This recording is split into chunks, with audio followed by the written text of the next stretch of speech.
আপনাদেরকে জানাবো যে কিভাবে আমরা ঘরের থেকে বেরোলে আমাদের যাত্রা শুভ হয়। যাত্রায় তো আমাদের বিভিন্ন রকমের নক্ষত্র, তিথি, বার ইত্যাদি দোষ থাকে, বেলা। তো আমরা বুঝতে পারি না, কোনো কাজে গিয়ে সাকসেসফুল হয়ে আসি, তখন ভাবি চলো আজকে আমার দিনটা ভালো ছিল। যখন হয় না তখন আমরা বলি ও আজকে আমার যাত্রাটা শুভ হয়নি। কিন্তু এখানে কৃপা করে পুরানো মুনি ঋষিগণ, বরাহমনি আমাদের জন্য একটা সহজ শুভযাত্রার পন্থা দিয়ে গেছেন, কিন্তু সেটা আমরা অবলম্বন করি না। তাই আমি আজকে আপনাদের উদ্দেশ্যে সেটা বলব।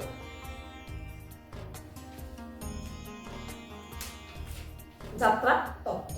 যাত্রাকালে এই মন্ত্রোক্ত দ্রব্য দর্শন বা মন্ত্র শ্রবণ বা মন্ত্র পাঠপূর্বক যাত্রায় শুভ ফল হয়।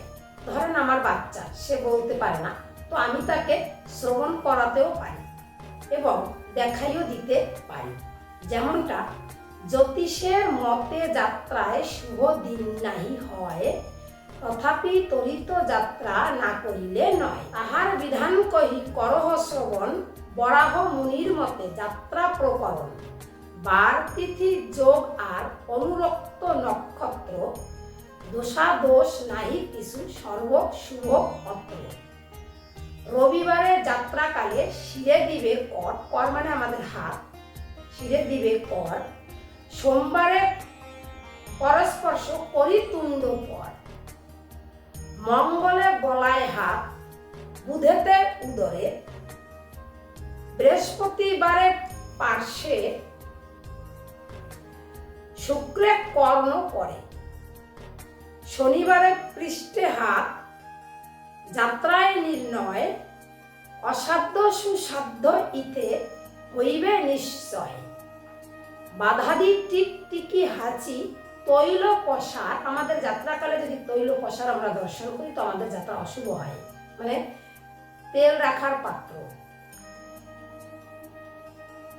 যাত্রাকালে এসবের শুনো প্রতিকার।